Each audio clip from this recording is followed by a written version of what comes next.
She's the first woman and the first woman of color ever to serve as Chicago Sun-Times executive editor. She's facing challenges like none before her as the newspaper comes under the control of an organization primarily in the radio business. And we may owe it all to a Saturday morning cartoon.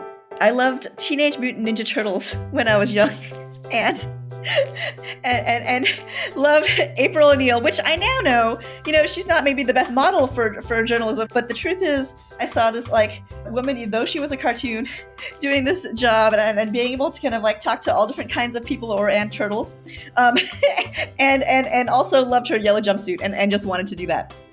That's Jennifer Koh, a digital media consultant, researcher, strategist, and writer who joins the Sun-Times at a critical point in the evolution of the news business. She's also my friend. I'm Sheila Solomon, Rivet 360, and this is Chicago Media Talks, a show in which people in Chicago media talk about Chicago media. This show is recorded live on Twitter Spaces July 11, 2022. Now here's my co-host, my friend, Rivet 360 colleague and ChicagoPublicSquare.com publisher Charlie Meyerson. Jennifer, welcome. As I read your resume, you have never led a daily newspaper organization before. How did you get this job leading Illinois' second most widely circulated daily newspaper? Well, in some ways, I guess I was lucky, but I also have been the managing editor of The Guardian in the U.S. and HuffPost, and then I started my career in newspapers as well as a reporter. The Guardian does have a daily paper in the UK, so I guess I've been around papers a lot. But yes, it's true, I have not run a daily newspaper before. So I guess they were just looking for certain skills. And they found them in me and in my resume. It's an interesting time. I mean, you're joining the Sun-Times when it has become owned by Chicago Public Media, which is the parent company of WBEZ Radio. What do you see as the role of executive editor at the Sun-Times? Well, I think it's about, leading the newsroom of the Sun-Times, helping to figure out, what the vision will be, the direction will be for the Sun-Times.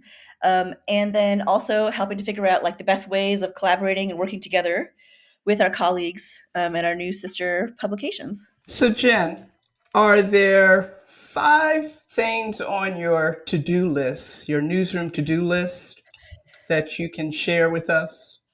Sheila, I have 7 pages on my legal pad. So we're going to get 5 out of there. Okay. And I have like 8 that I have recently presented to the newsroom. So one thing I want to do is define and clarify our identity. I want to figure out how to, grow our editorial distinctiveness and expand our coverage. I really want to figure out how to grow and serve loyal, diverse audiences who actually want to spend time with us every day, improve diversity, equity, inclusion, both, internally and externally and in our sourcing, and also in terms of the audiences we serve. Develop our employees, growing staff engagement and retention, and then future-proof their newsroom. So Jen, you started here in June, just as Illinois voters were about to go to the polls. Take us through how you were planning for handling an election, meeting staff, editing stories, and finding a place to live. I probably missed some things you were doing, but I'll stop there. Yeah, well, luckily there's a great staff, already there. So it's not like I was starting from scratch. They had already started working out a plan for the election. So I did help to kind of like weigh in, figure out, how we're going to handle election night. But luckily, this was not something that I was doing from scratch because I'm new to Illinois, and I don't think it would have made sense for, me to try to weigh in on something that I was relatively new at when we have an amazing staff that already has been covering this for a long time. So in terms of that, what I did was I came in, I set up a lot of one-to-ones. Offered one-on-ones with everyone in the newsroom and started to really understand kind of what do other people see in the newsroom as the biggest kind of goals and challenges that we should be pursuing. And these goals are entirely based on what they told me.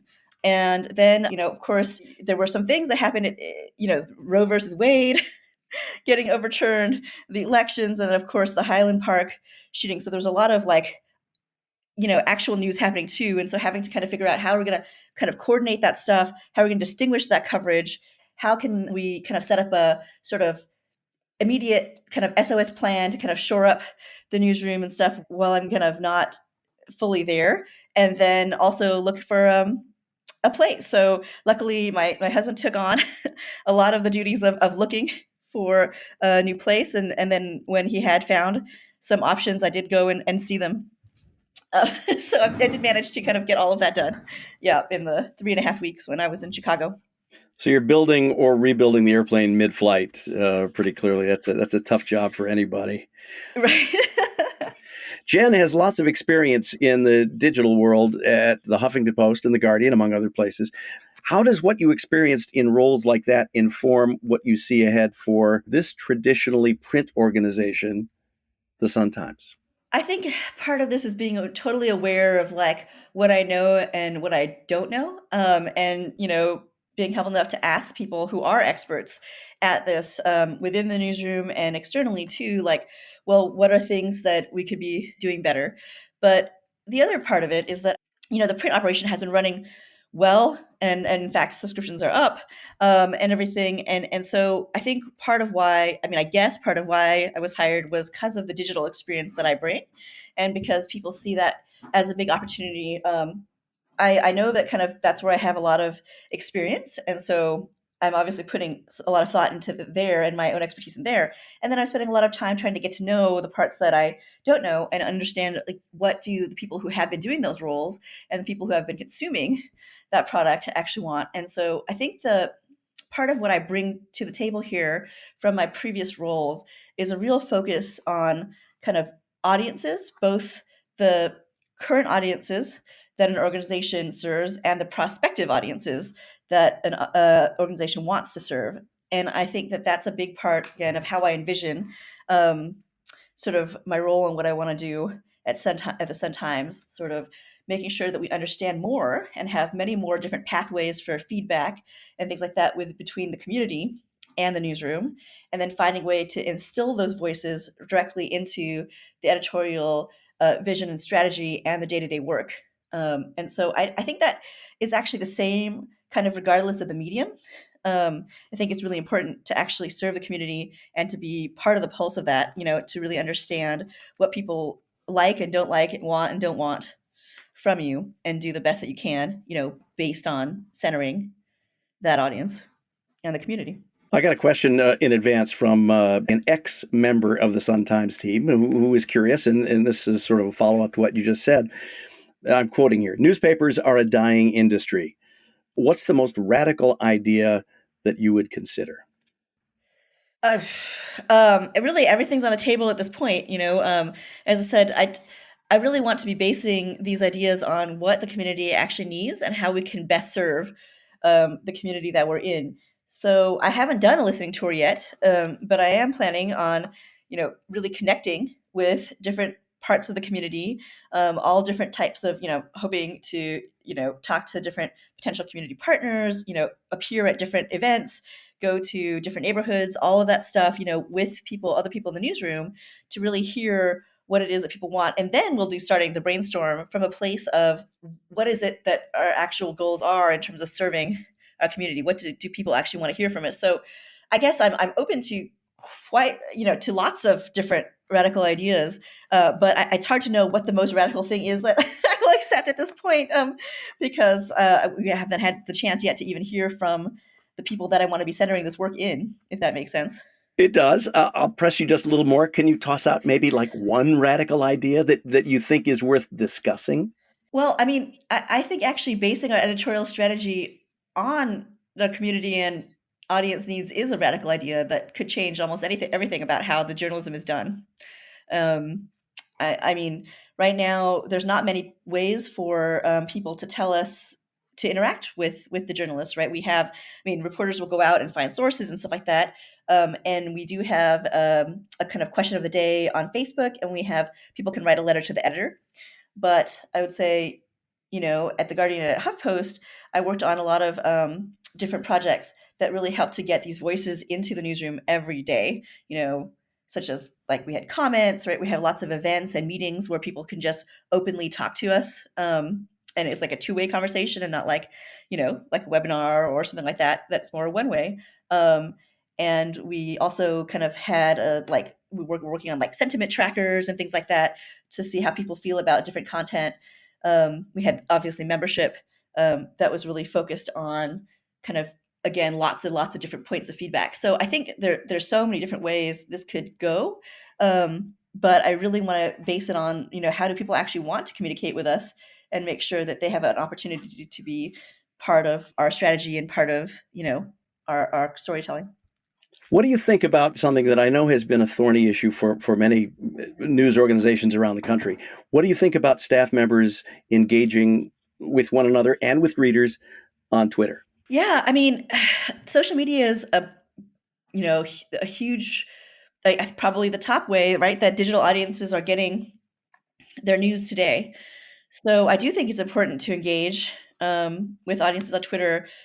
You'll see, there was a editor's note that I wrote last week about why we decided to use a photo, and I was also engaging with our audiences on Twitter and Facebook about that. Any kind of channels that we have to kind of get more information about what the community wants and to have this communication is, I think, a good thing. I think the issue sometimes comes when there's something that happens quickly that's really timely and people don't have a chance to really think about what it is that they want to be communicating and how they want to be engaging. But so of course, all communication can be problematic, but I think if it's done thoughtfully and intentionally, the medium is not the main problem. Sheila and Jen, we have our first Twitter Spaces audience member of the show joining us. Let's hear what the Sky Show Chicago has to say. Welcome. Who are you really? Hi, everyone. My name is Brian. I'm actually a fan account for the Chicago Sky team. Yeah, I followed your account, Jennifer, from I think a Twitter Spaces you held with Annie Costabile, who does amazing coverage of the Sky for the Sun-Times. I know the Sun-Times has been a big coverage piece for the Chicago Sky. Can you speak maybe more upon that? Anything you kind of plan to grow with kind of the sports sector and kind of supporting the women's sports, kind of the movement that's all kind of really happening right now? When I was even just applying for this job and everything like that, one of the things that struck me is, of course, this amazing coverage by Annie about this guy. I think the fact that we cover the WNBA, we cover the women's sports, and we have like a regular reporter whose beat that actually is and who's obviously so dedicated to covering it was really like a point of differentiation for us and like how we, as the Sun-Times, can stand out and kind of start to show the kind of equity we're trying to bring in to all of our coverage. So it was like super excited to get to meet Annie and obviously to support the coverage of the Sky. Again, we wanted to kind of make it a space, use that kind of audience and that uniqueness to sort of offer more opportunities for kind of two-way conversation and feedback, which is why we did our first kind of Twitter Twitter Spaces experiment a few weeks ago when the Sky were in LA. And so we're hoping to do, a lot more of that. Speaking of sports, Jen, the Sun-Times for months now has historically been running on Saturdays the sports section on the outside of the news section. A few weeks ago, the Sun-Times reversed that. Can you tell us a little bit about what went into that decision? Yeah, so when we got the decision that Roe v. Wade had been overturned, we were in an editor's meeting. We had obviously prepped for it, but didn't know what day that would happen. Now, Fridays are a particularly difficult day to make changes just because we have 3 newspapers, to plan Saturday, Sunday, and Monday instead of just one.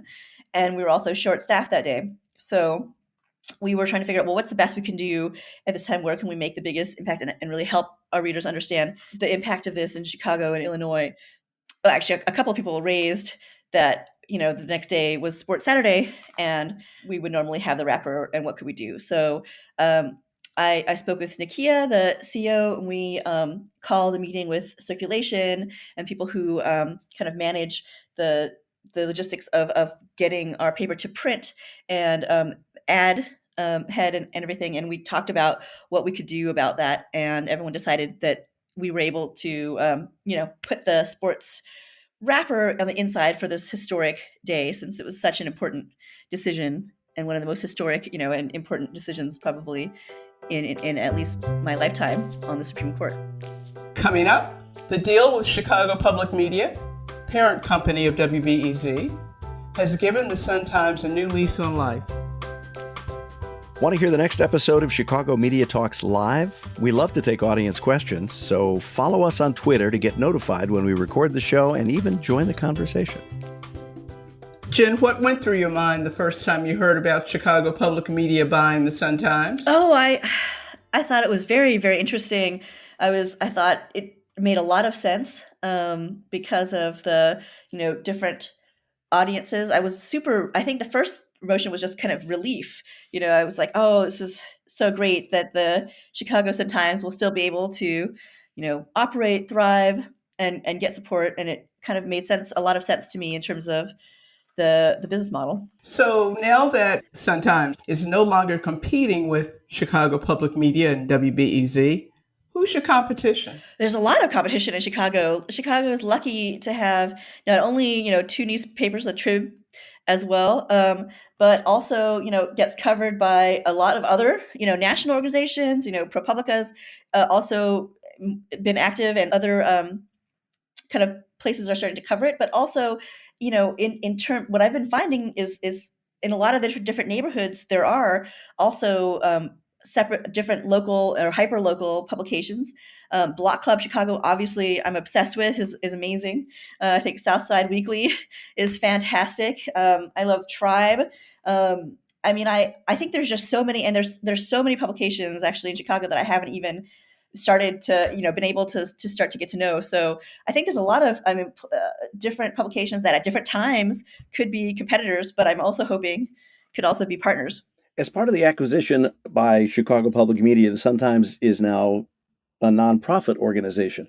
How does that change the newspaper and the website, the news organization, I should say, since the Sun-Times is more than just a paper? I don't know. I don't know if that we figured that out yet, to be honest. I think we're still working through all of that. But one of the immediate things that came to mind, at least, as I was just entering into this role, is that we could focus, much more clearly. We could really prioritize impact, right? The impact on the community. That seems like that could be the kind of top priority now, given that it's a nonprofit, rather than while fundraising and everything like that will always be important. I think profit is not part of the picture. So it just makes it a little easier to really make sure, to get everyone focused on the same thing as our top priority, I think. Do you see the Sun-Times adopting the public broadcasting model? Hey, give us money. Not necessarily subscribe, not necessarily advertise, but just give us money to support us. Do you see a direct appeal along those lines coming from the Sun-Times? Well, this will be up to Nakia for sure, and Matt Moog and the people at Chicago Public Media. But I do think that it could definitely work. As part of my role at The Guardian and at HuffPost, I was also involved in helping to move to that kind of a model in both of those places. And I think it can be very successful if you have an audience that is loyal and that actually, community that loves you. I think you have that audience here in Chicago. I asked partly as the former news director of a radio station, WGN, that was co-owned with a newspaper, the Tribune. What opportunities, and for that matter, challenges, do you see ahead for a newspaper and radio station melding their efforts, working together? Yeah, well, I think there's a lot of advantages in that, first of all, just from the format, right, and the medium, that we have experts now that we can tap who really understand the format of audio. Not that we, didn't have some people at the Sun-Times, but clearly BEZ has much more of that muscle and expertise and, infrastructure.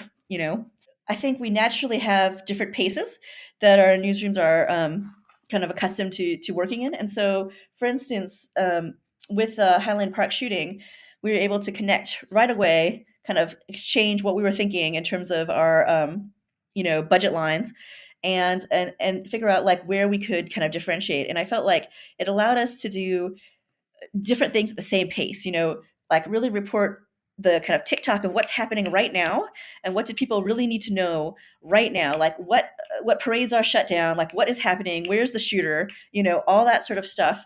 At the same time as BEZ was starting to put together some of the analysis and everything that I think was really, really super smart as well. And then of course we also did some analysis too, but we were able to kind of, I think, do more because we were collaborating and kind of combining efforts rather than trying to go after exactly the same stuff. I see more and more Sun-Times stories showing up on WBEZ's website, which is free to all, as is public media's way, and more WBEZ reporting in the pages of the Sun-Times website, often behind a paywall.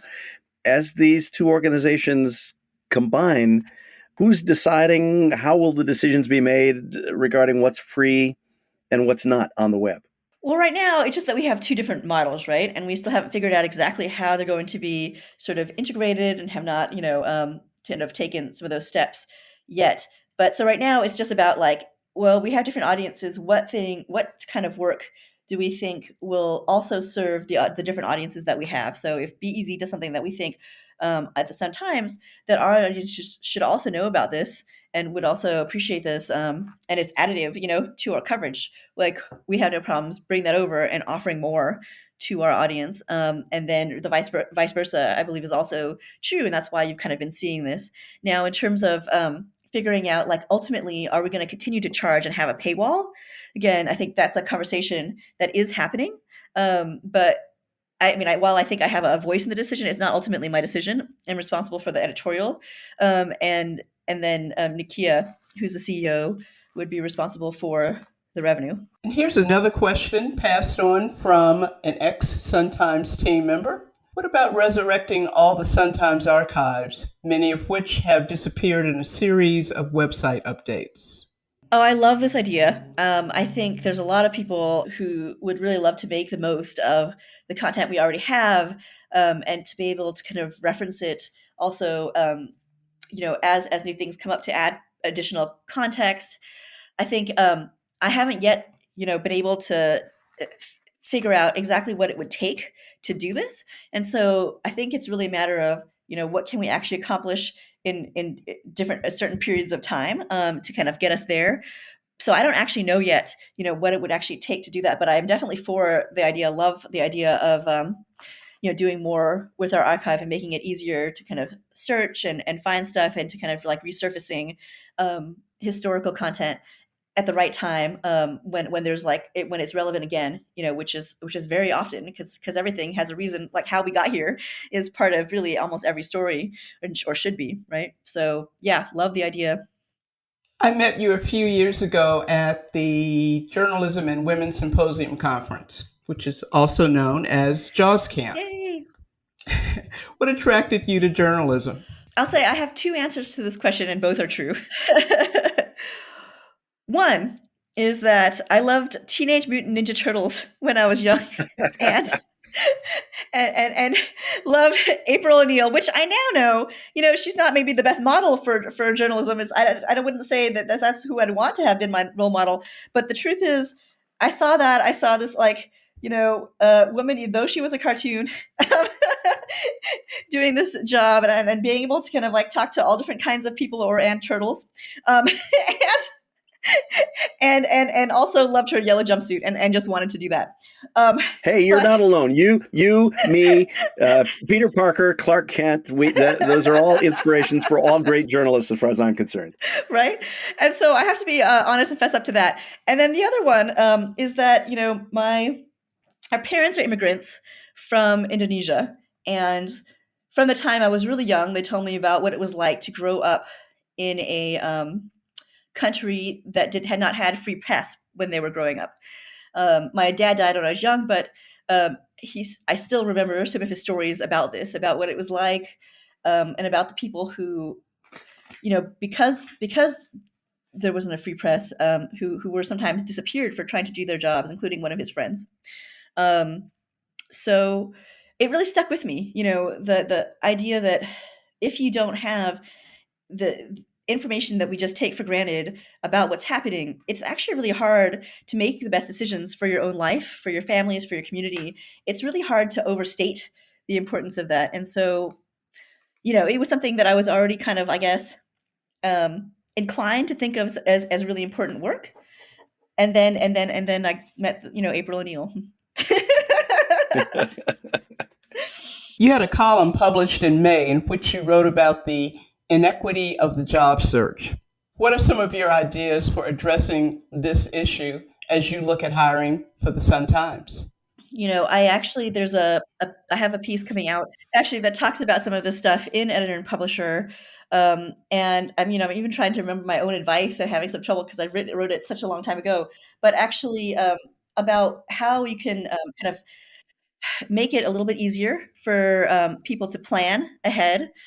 Some of this is like sharing interview questions in advance for job interviews. Some of it is being really much more flexible about kind of the timing of when, where if someone has a problem, getting to it by a deadline, that, they have an opportunity to reach out and explain, so that if, we could potentially be more flexible.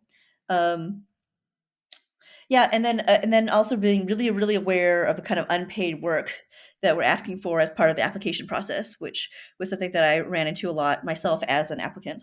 Here's one more from an ex-Sun-Timeser. What are you doing to get up to speed on Chicago, its characters, and its issues? Well, I have a long way to go for that, and I do know that.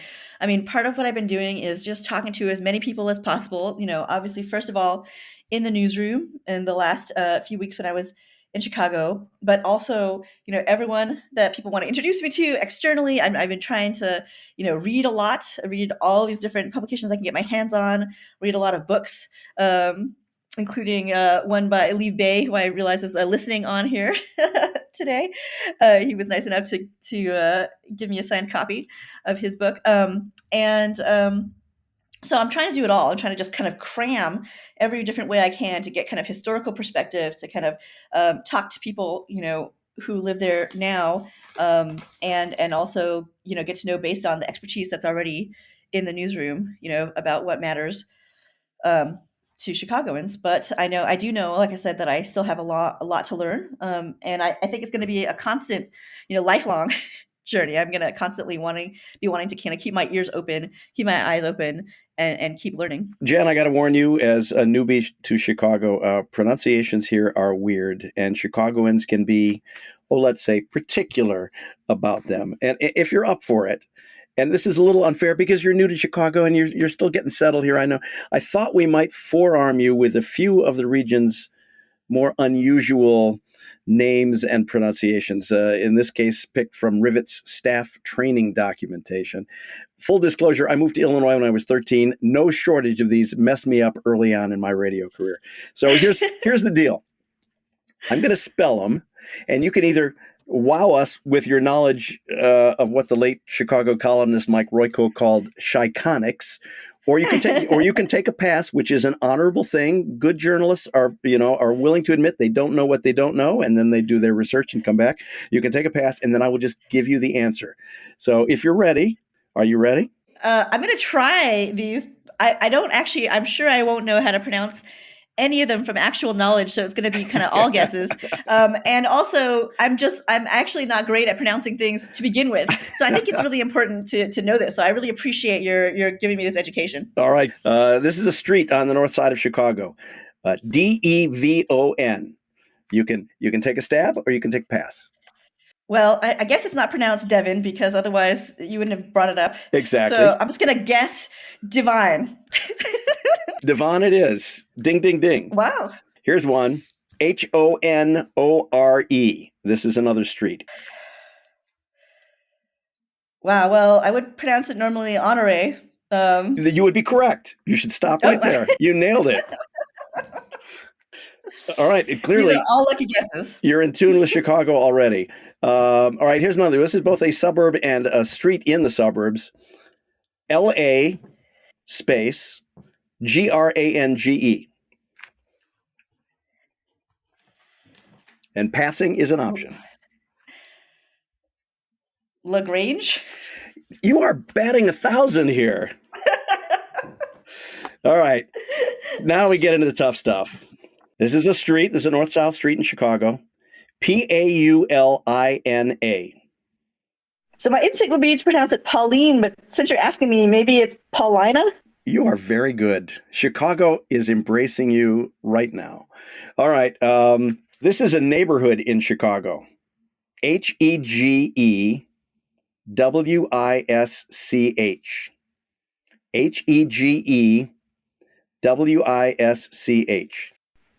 Hedgewick? Very close. Very close. It's a hard G. Hegwish. You're still doing outstandingly. This is the bonus point question. This is a street in Chicago on the north side. Goethe. Well, I know in German that's a Goethe. Goat? Very close. Very close. It's Goethe, completely without any rhyme or reason. Okay. All This right, is really good for me to know. You have done outstandingly in our pronunciation quiz, far better than I think we had a right to expect. And I think you're off to a great start here in Chicago. Closing thoughts, Sheila? Well, I have high expectations for how our communities are going to benefit from the Sun-Times and WBEZ teaming up with my friend at the helm. And I hope an eventual project, hint, hint, will have them joining other publications that have been writing about the history of systemic racism in their own newsrooms. Closing thoughts, Charlie? Well, as someone who's argued, going back to my days at the Tribune, that paywalls are counterproductive and short-sighted in an era when growing audience should be job number one, I'll be interested to see how the Sun-Times and WBEZ resolve the question of what should and should not be available free for all on the web. Jen, your closing thoughts. Thank you so much for having me on here and for giving me such a great warm welcome, helping me understand how to pronounce things and in Chicago, and also sharing your thoughts. I am definitely, open to hearing all the time, more often, like how we can continue to be better, improve, and be more inclusive. So thank you so much for all of this time and for, this wonderful interview. Our guest on this edition of Chicago Media Talks has been Sun-Times Executive Editor Jennifer Koh, recorded live on Twitter Spaces July 11, 2022. You can reach Jen on the web at jkho@suntimes.com. You can find me at Sheila, Sheila, at rivet360.com. And join Charlie Meyerson for a roundup of the news weekday mornings at chicagopublicsquare.com. For Charlie Meyerson, producer Jesse Pretend, and everyone at Rivet 360, thanks for listening to Chicago Media Talks.